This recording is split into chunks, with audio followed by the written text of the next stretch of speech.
ke pasar malam makan pepaya. Selamat malam Namo Buddhaya. Assalamualaikum warahmatullahi wabarakatuh. Alhamdulillah wa syukurillah wa nikmatillah wallahu ta'ala amma ba'du. Saya lagi tausiah sama ibu-ibu yang pakai kerudung biru ya. Terima kasih atas dukungannya Ibu. Yang saya muliakan guru kita bersama Suhunya Namaitri Mas Tawira, Nayaka Mahayana Sangga Indonesia. Yang saya hormati Pembimas Buddha Provinsi Lampung, dalam hal ini diwakili oleh Bapak Kustadi. Terima kasih Pak, mestinya malam ini jenengan sudah istirahat di rumah bersama keluarga, namun merelakan waktunya untuk bersama kita di malam hari ini. Tepuk tangan untuk beliau. Izinkan saya memberikan apresiasi dengan sebuah pantun untuk jenengan.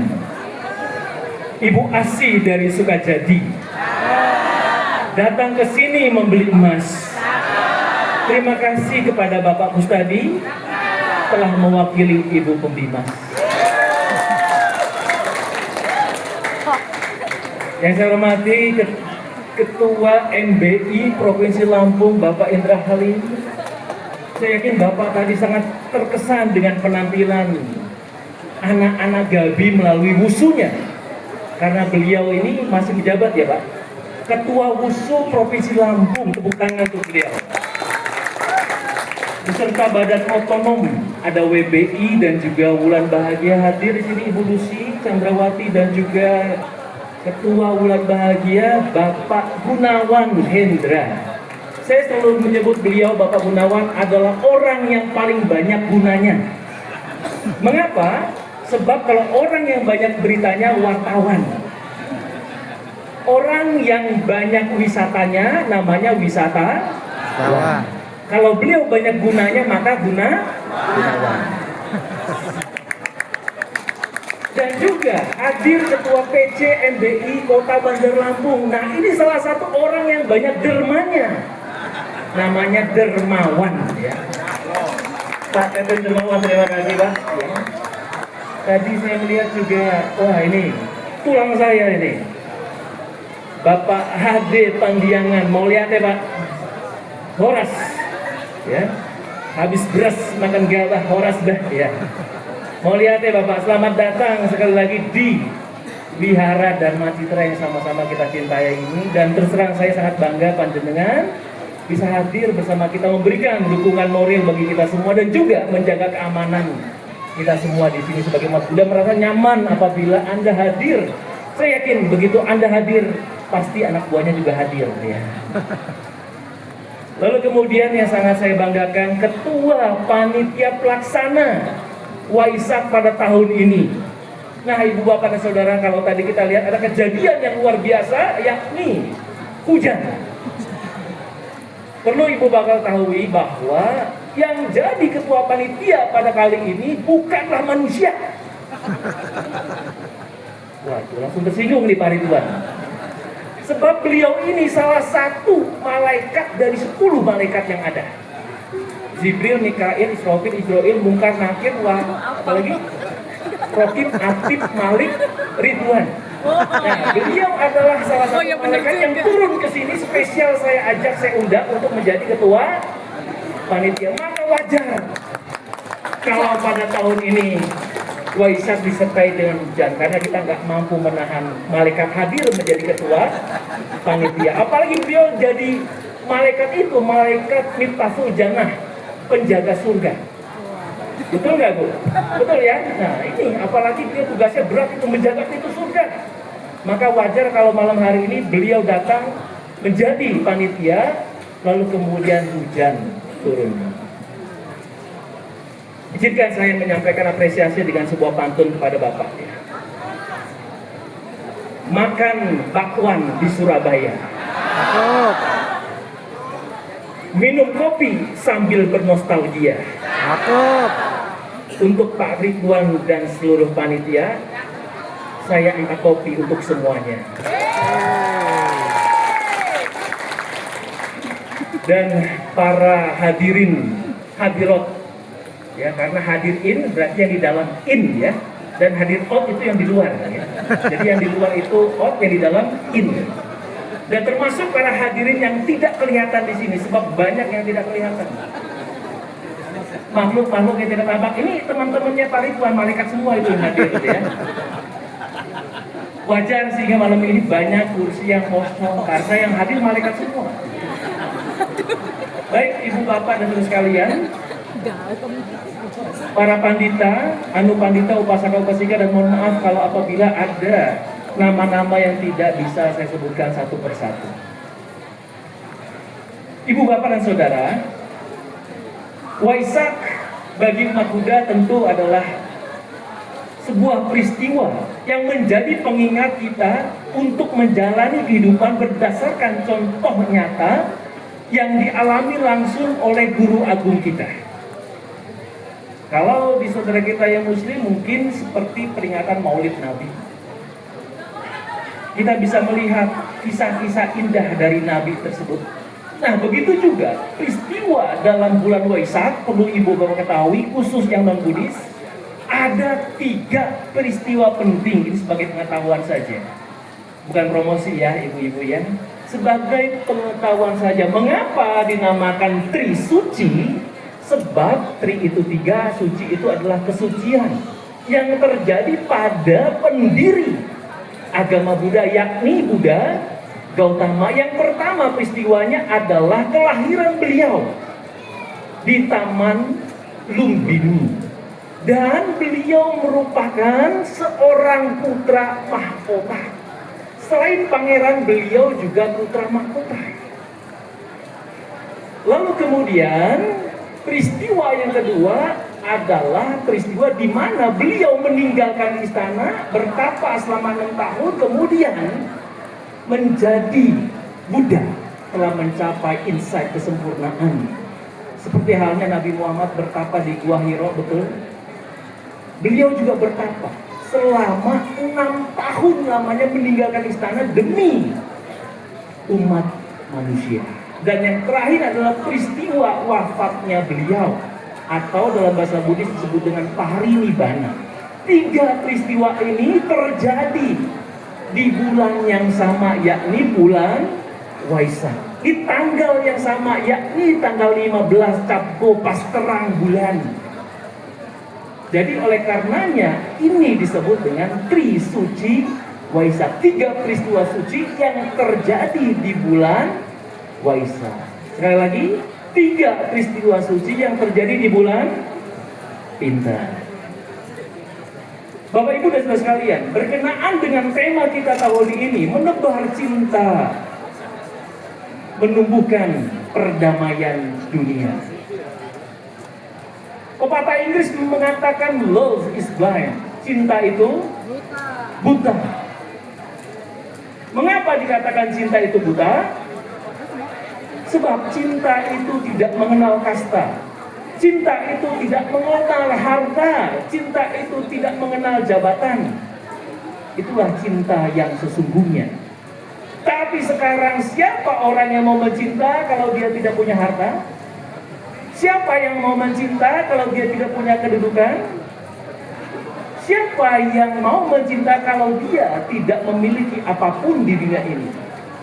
Maka love is blind sekarang sudah berubah maknanya. Jadi love bagian daripada material yang harus real, nyata, ada di hadapan kita. Termasuk banyak orang tua, begitu anaknya sudah cocok dengan anak orang lain, melihat backgroundnya ternyata dia bukan anak siapa-siapa, langsung kadar senangnya berkurang 90%. Tapi begitu dia anak seseorang yang punya nama, punya jabatan, punya harta, meskipun wajahnya pas-pasan, yang penting kantongnya tebal, saya yakin itu semua bisa merubah yang namanya predikat cinta. Maka oleh karena itu guru saya yang lain mengatakan, dari dulu beginilah cinta, deritanya tiada akhir. Mengapa begitu? Sebab bagi banyak orang yang sudah dikecewakan oleh cinta, dia akan menjadi benci cinta tersebut. Ibu, bapak, dan saudara, dari peristiwa yang terjadi pada guru agung kita, makna apa yang bisa kita petik dalam hal ini? Pertama, beliau mencintai bukan hanya kita sebagai umatnya, tetapi juga mencintai kepada semua makhluk. Nah, oleh karena itulah, dalam ajaran Buddha, doa yang paling utama dan paling mudah, dan selalu kita bacakan setiap kali tadi selesai sambutan adalah Sabbe Sata Bhavantu Sukitata, semoga semua makhluk berbahagia. Dalam bahasa Jawa disebut dengan Rahayu Sagung Dumadi. Ya, semua makhluk sejatinya pengen bahagia. Tidak ada makhluk di dunia ini yang pengen menderita. Bahkan semut pun kan marah kalau terinjak. Nah, begitu juga saat seseorang dikhianati, disakiti, tidak diperhatikan, maka dia akan mencari cinta pada yang lain. Oleh karena itulah ibu bapak dan saudara, cinta sesungguhnya butuh perjuangan. Cinta sesungguhnya bisa dijabarkan, namun banyak orang yang tidak bisa menjabarkan makna cinta yang sesungguhnya. Sebab kalau kita tanya kepada guru matematika apa itu cinta, 1 tambah 1 bukan hasilnya 2. Ya. Kalau kita tanya dokter apa itu cinta, cinta itu nggak ada obatnya. Kalau tanya saya apa itu cinta, apa kira-kira jawabannya? Ya, cinta bagi saya seperti yang diajarkan oleh Buddha, bagaikan seorang ibu yang mencintai, mengasihi, melindungi anaknya yang tunggal. Kalau ibu bapak dan saudara melihat semua orang seperti putra putri Anda sendiri, maka timbul cinta, timbul rasa untuk melindungi, timbul rasa untuk menyayangi. Tidak ada sedikit pun rasa untuk menyakiti. Itulah yang terjadi. Sebab orang tua apabila mencintai anaknya, dia tidak akan pernah mengatakan, "Nah, aku cinta kamu." Pernah nggak demikian? Tidak. Tapi bagi pasangan muda-mudi, bagi pasangan yang baru jatuh cinta, seringkali ucapan itu diucapkan. Betul atau tidak? Wo aini, ini aiwo, dipunya wo pakso, ya. Ditentang wo tendang, ya. Nah, ibu bapak dan saudara, berbeda dengan orang tua kita, beliau tidak pernah sedikit pun mengatakan, "Nah, bapak mencintaimu, nah, ibu mencintaimu." Tidak. Tapi beliau menuangkan itu dengan perilakunya, dengan perhatiannya, dengan ucapannya. Itulah orang tua kita. Apabila kita sakit, tidak usah ditanya, "Ma, aku sakit." Tidak perlu kita mengatakan demikian. Orang tua sudah pasti membawa kita ke rumah sakit. Apabila sudah waktunya makan, tidak perlu kita minta makan. Orang tua sudah menyiapkan makanan itu. Kalau sudah waktunya selesai sekolah, selesai kuliah, orang tua sudah pasti barang tentu menyiapkan pekerjaan, mata pencarian, bahkan menyiapkan koleganya. Kalau kita sudah lulus kuliah dan sudah mulai bekerja 1, 2, 3 tahun, belum punya jodoh, orang tua sudah berpikir bagaimana mencarikan jodoh. Dan semasa hidup orang tua semuanya kembali untuk anak-anak. Harta orang tua sudah pasti hartanya anak juga. Rumah orang tua sudah pasti rumahnya anak juga. Tetapi tidak sebaliknya. Rumah anak belum tentu rumahnya orang tua. Duit anak belum tentu duitnya orang tua. Apabila orang tua sakit, undang suhu, undang bante-bante, "Mak saya sakit 1 bulan di ICU, nggak sadar-sadar." Panggil bante, biar apa? Biar jalannya lancar. Apa yang dimaksud dengan jalannya lancar? Supaya cepat ke sifang celesecie, ya, cepat ke surga. Demikianlah harapan. Tetapi tidak dengan orang tua kita kalau anaknya sakit. Beliau berupaya sebisa mungkin, peres keringat, banting tulang, pinjam utang sana sini, mencari perobatan yang baik untuk anaknya yang sakit. Dan apabila mengundang biku sangga, maka biku itu diundang untuk mendoakan kesembuhan, bukan kelancaran jalannya. Nah, ibu bapak, itulah cinta orang tua, itulah yang diajarkan oleh Buddha. Lalu kemudian, apalagi yang bisa kita petik dari beliau? Mengapa beliau rela meninggalkan jabatan, istana, istri, dan juga putranya? Demi apa coba? Demi cinta. Bukan cinta kepada pribadinya. Coba bayangkan kalau saya dilahirkan jadi pangeran, Jangankan jadi pangeran, mungkin kalau jadi anak Kapolsek, ya saya sudah petatang petenteng, ya lah. Ya, wah sudah lulus SMA, saya besok mau masuk sekolah taruna. Ya, saya mau masuk Akpol. Siapa yang berani ganggu saya? Saya bapaknya Kapolsek kok ya. Nggak ada yang berani. Kalau Anda di sini yang mungkin bapaknya jadi RT atau suaminya jadi RT, pasti Anda juga akan bangga. Mengapa bangga? Karena Anda dipanggil Ibu RT. Kalau anak Anda sudah pasti anak RT. Meskipun sang RT sudah tidak menjabat, tetap dipanggilnya Pak RT. Mengapa? Karena jabatan itu begitu indah, kecuali jabatan MBI. Jabatan ketua wihara, nggak ada yang mau. Ya. Oleh karena itulah ibu bapak dan saudara, beliau Pangeran Siddhartha yang mewarisi harta yang tidak habis dimakan 7 turunan 8 tanjakan. Ya, biasa kan 7 turunan terus ya.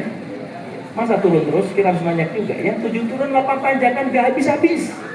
Tetapi beliau rela meninggalkan itu semua demi apa? Demi cinta, bukan kepada dirinya, tapi kepada semua makhluk. Nah, suatu ketika saat beliau telah mencapai tataran sempurna dan menjadi Buddha alias manusia yang sempurna, ada satu peristiwa dari sekian banyak peristiwa, semuanya peristiwa-peristiwa indah, peristiwa-peristiwa menebar cinta. Suatu ketika, ibu dan saudara, terjadi peperangan antar dua suku, yakni suku Sakya dan suku Kolia, memperebutkan satu aliran sungai di musim kemarau. Dari ucapan tidak bisa dibendung, sehingga timbullah pertikaian dengan senjata. Dan Buddha hadir di tengah dua suku itu. Begitu semua orang terpana melihat Buddha, apa yang Buddha katakan? Buddha mengatakan kepada kedua suku ini, lebih berharga mana antara air dengan darah? Kedua suku sepakat menjawab bahwa lebih berharga darah ketimbang air. Sehingga mereka menghentikan pertikaian tersebut, nggak jadi berebut air. Dan sudah berapa banyak orang di dunia ini memperebutkan jabatan sampai terjadi pertikaian dan pertumpahan darah, termasuk yang terjadi di Iran dan Amerika. Mungkin saat ini kalau Buddha masih ada, Buddha hadir di antara kedua negara itu dan bertanya kepada mereka berdua, ya, kepada Donald Trump dan juga kepada Khomeini. Lebih berharga mana antara minyak dengan darah? Mungkin mereka juga akan menjawab lebih berharga darah ketimbang minyak. Nah, itulah cinta Buddha kepada dunia. Lalu kemudian setelah beliau parinibbana, sebelum beliau mangkat menutup mata untuk terakhir kalinya, apa yang beliau wariskan? Babarkanlah dhamma demi kasih sayang kepada semua makhluk.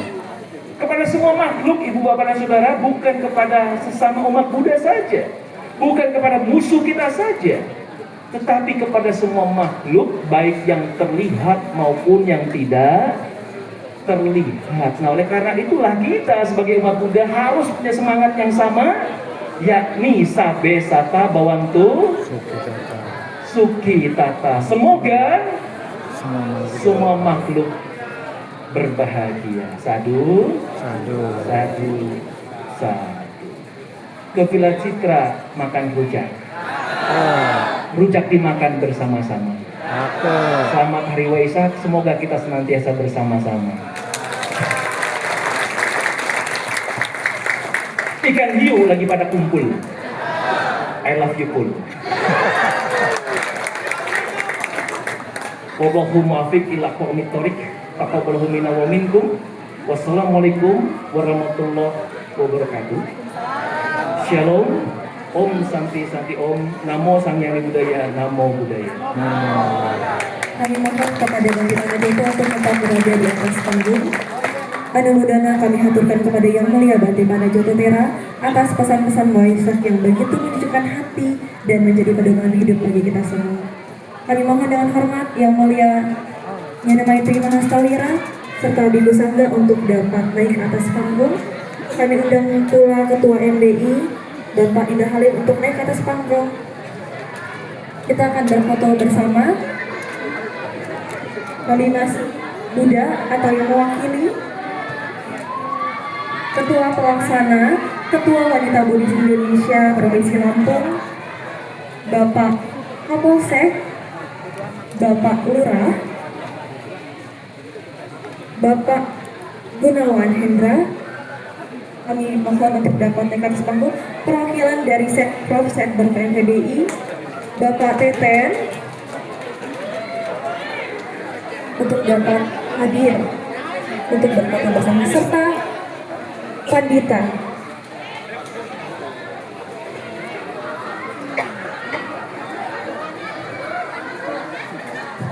Kami undang juga